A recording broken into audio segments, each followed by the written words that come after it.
नमस्कार, आप देख रहे हैं सत्य खबर। बिहार विधानमंडल के बजट सत्र के पहले दिन राज्यपाल आरिफ मोहम्मद खान के अभिभाषण और शोक प्रस्ताव के बाद दोनों सदनों की कार्यवाही हालांकि स्थगित कर दी गई।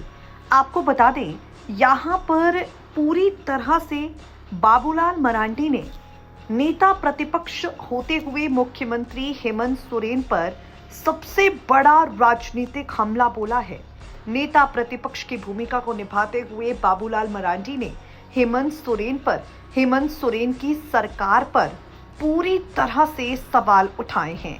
बाबूलाल मरांडी ने हेमंत सोरेन पर सवाल खड़े करते हुए मांग की कि राज्य में नगर निकाय चुनाव अपडेट मतदाता सूची के आधार पर कराए जाएं, ताकि किसी भी पात्र मतदाता को उसके संवैधानिक अधिकार से वंचित न होना पड़े।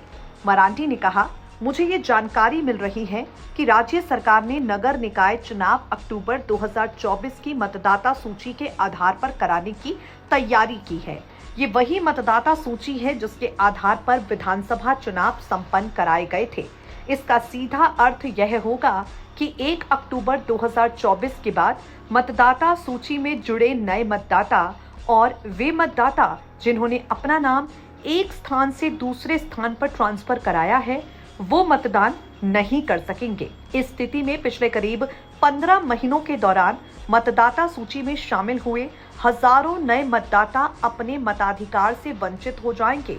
इसके साथ ही ऐसे वोटर्स जिन्होंने आवासीय परिवर्तन के कारण नामांतरण कराया है, वे भी अपने अपने नगर निकाय क्षेत्र में वोटिंग नहीं कर पाएंगे। बाबूलाल मरांडी ने कहा, यह सर्वविदित है कि मतदाता सूची का वार्षिक और अर्धवार्षिक पुनरीक्षण नियमित रूप से किया जाता है। इसके बावजूद यदि पुरानी मतदाता सूची के आधार पर नगर निकाय चुनाव कराए जाते हैं, तो ये न केवल चुनावी प्रक्रिया की निष्पक्षता पर सवाल खड़ा करता है, बल्कि मतदाताओं के संवैधानिक अधिकारों का हनन भी है।